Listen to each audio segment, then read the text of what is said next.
और मैं कहता हूँ माँ बहनों, आप खाना पकाती हो, बिस्मिल्लाह पढ़ करके खाना पकाया करो, अजान रखा करो, चूल्हा जलाया करो, बिस्मिल्लाह पढ़ करके खाना परोसा करो, बिस्मिल्लाह पढ़ के खाना खाया करो, बिस्मिल्लाह पढ़ के दुरूद पढ़ के।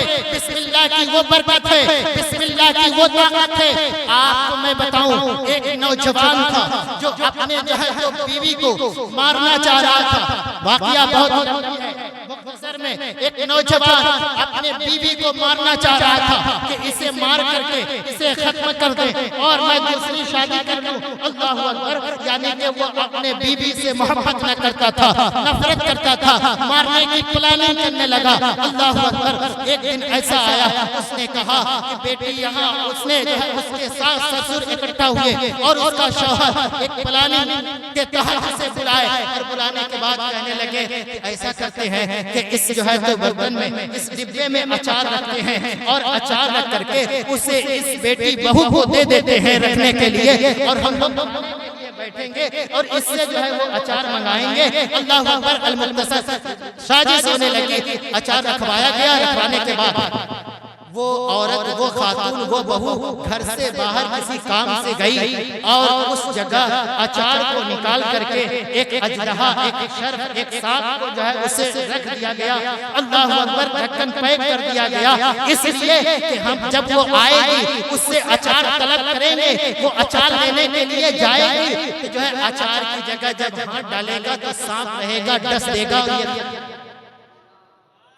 मर भी जाएगी, इल्जाम से भी बच जाएंगे, केस भी नहीं होगा और काम भी होगा। अल्लाह। ये उसने घर के लोगों ने मिल करके ये किया।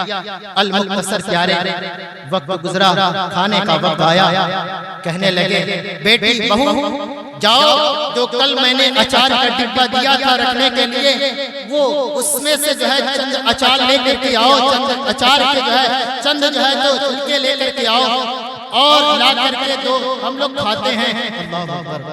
उसकी आदत थी, उसका अमल था कि जब भी कोई काम करती, कोई बर्तन उठाती, कोई बर्तन रखती तो वो बिस्मिल्लाह पढ़ करके उठाती, बर्तन रखती बिस्मिल्लाह पढ़ के, बर्तन उठाती बिस्मिल्लाह पढ़ के, खाना परोसती बिस्मिल्लाह पढ़ के, किसी कोई चीज निकालना होता बिस्मिल्लाह पढ़ के। उसका अमल था, बिस्मिल्लाह के बगैर कोई काम नहीं करती थी। माँ बहनों सुनो, वो खातून नेक थी, बिस्मिल्लाह पर अमल करती थी। अल्लाह अकबर। इधर तो ये लोग बैठे थे, अब खुशी मनाने लगे कि अब बहू की आखिरी जो है तो घड़ी चल रही है। वो गई, खुशी खुशी गई, उसे क्या पता कि क्या रखा हुआ है, उसने तो देखा था अचार रखा हुआ है। गई, ढक्कन खोला, बिस्मिल्लाह पढ़ी, बिस्मिल्लाह पढ़ करके ढक्कन को खोली, बिस्मिल्लाह पढ़ करके हाथ डाली, उसमें से अचार निकाला, अचार निकाल करके लाई और जो है तो उनके प्लेट सामने रख दी। अल्लाह हैरान हो गए, वो क्या हो गया बेटी, कहाँ से लाई? अचार ही है ना, वही डिब्बा है ना, उसी डिब्बे का है ना। लेकिन ये ताज्जुब से क्या देख रहे हैं, ये हैरानी से क्यों देख रहे हैं, वजह क्या है? वो हैरान थे, क्या बताएं। कहे ले आओ बेटी, डिब्बा ले आओ, हम देखे। डिब्बा लाया गया, डिब्बे में अचार मौजूद था। अल्लाह अकबर। कहने लगे ये अचार कहाँ से आ गया? उसने कहा है कोई कुछ बात समझी नहीं, बता दीजिए। लोगों ने कहा बेटी तुम्हें मारने की प्लानिंग हम लोग बना चुके थे और इस डिब्बे में अचार को अलग करके सांप रख दिए थे, लेकिन वो सांप किधर गया? इसमें तो अचार मौजूद है। वो खातून कहती है कि ये अचार बना, ये सांप भागा, ये कुछ और नहीं, अल्लाह का करम है, बिस्मिल्लाह की करामत है। सुभान अल्लाह, सुभान अल्लाह। बिस्मिल्लाह की करामत है, बिस्मिल्लाह की बरकत है। मैं बिस्मिल्लाह पढ़ करके जो है कुछ काम करती हूँ, बिस्मिल्लाह पढ़ के करती हूँ। जब कोई सामान निकालती हूँ बिस्मिल्लाह पढ़ करके निकालती हूँ। अल्लाह अकबर। इसलिए प्यारे कुछ काम किया करें तो बिस्मिल्लाह पढ़ करके किया करें और खाना परोसा करें तो बिस्मिल्लाह पढ़ करके। क्योंकि ऐ मेरी माँ बहनों, अगर आप दुरूद पढ़ के, बिस्मिल्लाह पढ़ के खाना पकाएंगी और खाना खिलाएंगी तो खाना को खाने वाले के दिलों में वो बिस्मिल्लाह की बरकत जो है तो जाएगी, तो उसके दिल में गंदगी नहीं भरेगी, गुनाहों की जो है तो गुनाहों के धब्बे नहीं लगेंगे, बल्कि उसका दिल नबी नबी करेगा। इसलिए बिस्मिल्लाह पढ़ करके कुछ काम कीजिए, अपने बच्चों को पढ़ाइए। जानते हैं क्यों पढ़ाइए? अपने बच्चों को कुरान का इल्म दीजिए, हदीस का इल्म दीजिए, दुनियावी इल्म भी जरूरी है, उन्हें अपने बच्चों को पढ़ाइए। दीनी इल्म के साथ साथ दुनियावी इल्म भी दीजिए। लेकिन सबसे पहले मैं कहता हूँ दीनी तालीम इतना दे दीजिए, इतना दीनी तालीम दे दीजिए कि ताकि आपका हमारा जब यहाँ दुनिया से रुखसती हो, जब हमारा इंतकाल हो, हमारे जाने के बाद कोई किराए पर मौलवी न लाना पड़े जनाजा पढ़ाने के लिए। कम से कम अपना बेटा खड़े हो, अपना बेटा खड़े होकर के जनाजा पढ़ा दे। कब्र पर जाए तो सूरह यासीन पढ़ दे, कब्र पर जाए तो आयतें पढ़ करके रब की बारगाह में दुआ कर दे। क्योंकि एक आलिम साहब, एक पीर साहब, एक मुफ्ती साहब वो दुआ करेंगे तो वो जो है तो दिल की बात ना निकलेगी, दिल से वो बात ना निकलेगी। जो बेटा अपने बाप की मैयत पर रो रो करके दिल से दुआ करेगा, वो कैफियत एक आलिम में ना होगी जो कैफियत एक बेटे में होगी। और दिल से जो बात निकलती है असर रखती है पर नहीं मगर कुव्वते परवाज़। अपने बच्चों को पढ़ाइए, बच्चों को तालीम दीजिए, कुरान सीखिए, कुरान पढ़ाइए। मरते दम तक बड़े हो गए, नौजवान हो गए, बूढ़े हो गए तो क्या हुआ?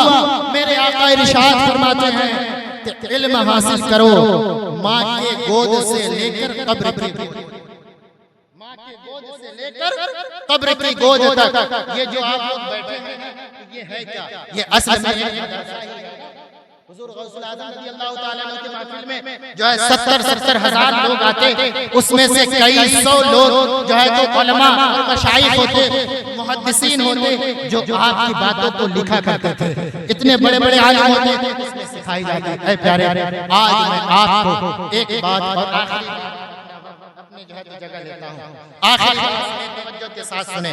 मेरे नबी की एक सुन्नत, वो सुन्नत करीमा क्या है कि पानी पीने का तरीका जो मेरे आका ने दिया है उस पर अमल करना। क्या है तरीका? मेरे आका इरशाद फरमाते हैं कि पानी बैठ करके पियो और 3 सांस में पियो। 3 सांस में, 3 सांस से भी प्यास न बुझे और भी पी सकते हो, लेकिन कम से कम 3 सांस में। 3 सांस में पीना क्या है? सुन्नत है। बैठ करके पानी पीना क्या है? सुन्नत है। पानी पीने से पहले बिस्मिल्लाहिर्रहमानिर्रहीम क्यों पढ़ लिया जाए? अब मैंने बात बताई थी, एक डॉक्टर ने रिसर्च किया इस पर कि आखिर जो है बिस्मिल्लाह पढ़ने का हुक्म क्यों है। एक गैर बिस्मिल्लाह को बुलाया गया जो बिस्मिल्लाह नहीं पढ़ता था, उसे बुलाया गया, और जो बिस्मिल्लाह पढ़ने वाले उन्हें बुलाया गया। पानी को जो है 1 गिलास पानी भरा गया, एक ही पानी था, और जो है तो दोनों को गिलास पकड़ा दिया गया। जो बगैर बिस्मिल्लाह का जो है तो पानी शुरू किया गया तो फिर उसके गिलास को रोक दिया गया, और जो बिस्मिल्लाह पढ़ करके शुरू किया उसने भी पिया, रोक दिया गया। दोनों के गिलासों को इकट्ठा किया गया, रखा गया, और उस पर जो है तो रिसर्च शुरू हुई। एक मशीन डाली गई, उसमें देखा गया कि जो पानी बगैर बिस्मिल्लाह का पढ़ा गया था, उसमें जो पानी बचा था उस पानी में कीटाणु मौजूद थे। क्या थे? कीटाणु मौजूद थे। और जो पानी जिस गिलास में बिस्मिल्लाह पढ़ करके जो है तो पानी को पिया गया था, उस गिलास में जो पानी बचा था उसमें जो है कीटाणु मर चुके थे। पानी साफ था, उसने बेसाख था। ये कहने पर मजबूर हो गया कि ऐ दुनिया वालों, इस अमल को कर लो, तुम्हारे जिस्म में जो पानी जाएगा साफ व शफाफ जाएगा। उस पानी से कोई क्या बात है, सुभान अल्लाह। चलते चलते वजह क्या है? ये तो है, लेकिन क्यों नबी ने फरमाया कि 3 सांस में पानी पियो? और वो तरीका क्या है? तरीका ये है कि पहली सांस में जो पानी पिए, पहले घूंट में जो पानी पिए तो 1 घूंट पानी पिए आहिस्ता से। अच्छा, आप लोगों ने अंदाजा किया, आप लोगों को अंदाजा होगा या अंदाजा करिएगा कभी, जब आप धीरे से पहला घूंट पानी का लेंगे तो आपके पेट के अंदर से एक गैस हवा महसूस होगा कि कुछ निकल रहा है, बेकार की तरह, कभी तेज से बेकार हो जाती है, कभी हवा की तरह, कभी महसूस होता है कुछ निकला है। एक घूंट पिएंगे, लेकिन जब एक बार की आप पानी जो है घुटकते जाएंगे, इसमें वजह ये है कि वो कोई जब जो है तो गैस जो बाहर निकलती है पेट के अंदर से ऊपर की तरफ जो आती है, उस गैस के साथ साथ जो है मुज़िर असरात बैक्टीरिया वो जो बीमारी पैदा करते हैं पेट में, जिसके वजह से पेट में बीमारी पैदा होती है, जिसके वजह से जो है एसिडिटी होती है, जिसके वजह से गैस होता है, जिसके वजह से कब्ज होता है, ये बीमारियां पैदा होती है। और जब वो गैस निकल जाती है तो उसके साथ वो जो खतरनाक मुज़िर जो असरात होते हैं वो बाहर आ जाते हैं। और जब पानी पीजिए तो गिलास को, लोटे को दूर कर लीजिए पहले सांस में और उस बेकार को बाहर कर दीजिए। बताइए, साइंस आज इस पर रिसर्च की और इसने बताया कि इस तरीके से जो पानी पिए, जो 3 सांस में पानी पिए और उस गैस को बाहर निकाले तो इंसान बीमारियों से बच सकता है। ये आज रिसर्च हो रहा है, लेकिन मेरे मुस्तफा 1450 साल पहले फरमा दिए कि ऐ गुलामों 3 सांस में पानी पियो, बीमारी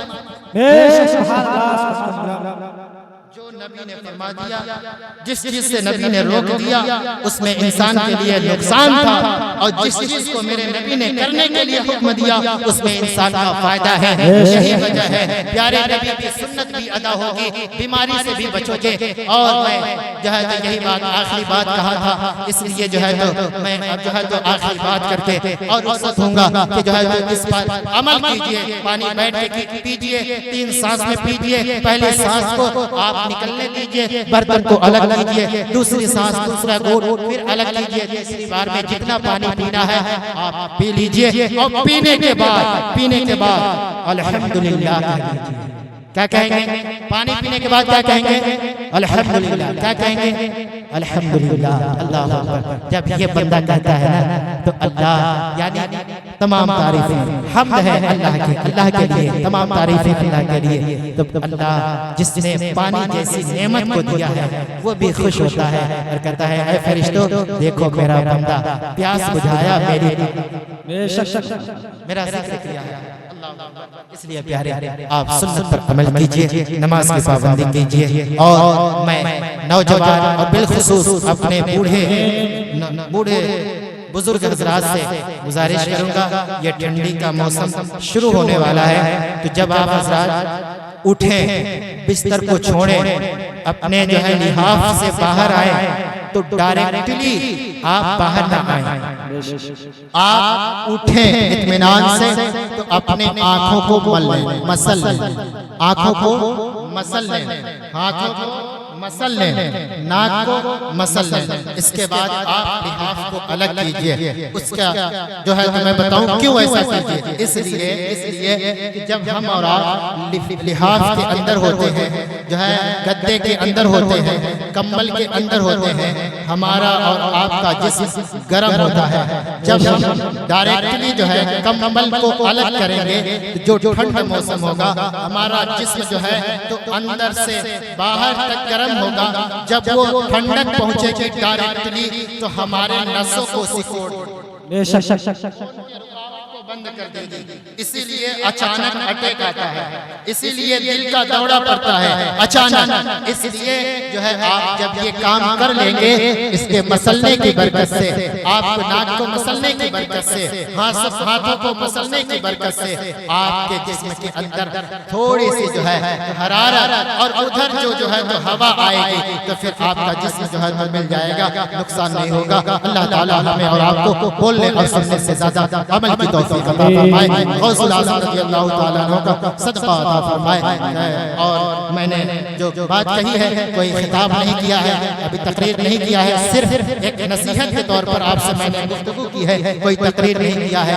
फिर कभी मौका मिला तो इंशाअल्लाह तकरीर होगी। बस इतना कहता हूँ कि नबी से मोहब्बत कीजिए, औलिया किराम से मोहब्बत कीजिए और नमाज की पाबंदी कीजिए, अपने अमाल को सही कीजिए, तो गुनाहों से तौबा कीजिए, गुलाम नबी बन करके जिंदा रहिए, ताकि जब हम चले तो आज हम जब कब्र में जाएं और ये कहें अपनी जिंदगी को क्यों न गुजारे। कुछ लोग मेरे नौजवान हैं क्या देते हैं, हमारी मर्जी है हम कैसे जिए, आपकी मर्जी नहीं है, क्योंकि ये आप अपने लिए नहीं आए हैं। आला हजरत फरमाते हैं जमीनो जमा तुम्हारे लिए, मकीनो मका तुम्हारे लिए, बने दो जहां तुम्हारे लिए, या रसूल अल्लाह बदन में है जा तुम्हारे लिए, जहर में ज़बा तुम्हारे लिए, या रसूल अल्लाह हम आए यहाँ तुम्हारे लिए, उठे भी वहाँ तुम्हारे लिए। आप अपने लिए नहीं आए हैं, नबी के लिए आए हैं। ये जिंदगी नहीं है किसी के लिए, ये जिंदगी है नबी की, नबी के लिए। नबी पर तो मरने का जज्बा रखिए, नबी पर दुरूद व सलाम भेजिए, और जो है तो नबी से मोहब्बत कीजिए, नमाज की पाबंदी कीजिए। बोलने में सुनने में जो खता हुई अल्लाह माफ फरमाए। अस्तगफिरुल्लाह रब्बी मिन कुल्ली ज़ंबिन व अतूबु इलैह। मैंने आयत करीमा पढ़ी, अल्लाह इरशाद फरमाता है कि बेशक वली वो है जो साहिब तकवा हो। अल्लाह ताला बोलने से ज्यादा अमल की तौफीक अता फरमाए। अस्तगफिरुल्लाह रब्बी मिन कुल्ली ज़ंबिन व अतूबु इलैह। पढ़ लीजिए ला इलाहा इल्लल्लाह मुहम्मदुर रसूलुल्लाह सल्लल्लाहु अलैहि वसल्लम व मा अलैना इल्लल बलाग। अस्सलामु अलैकुम।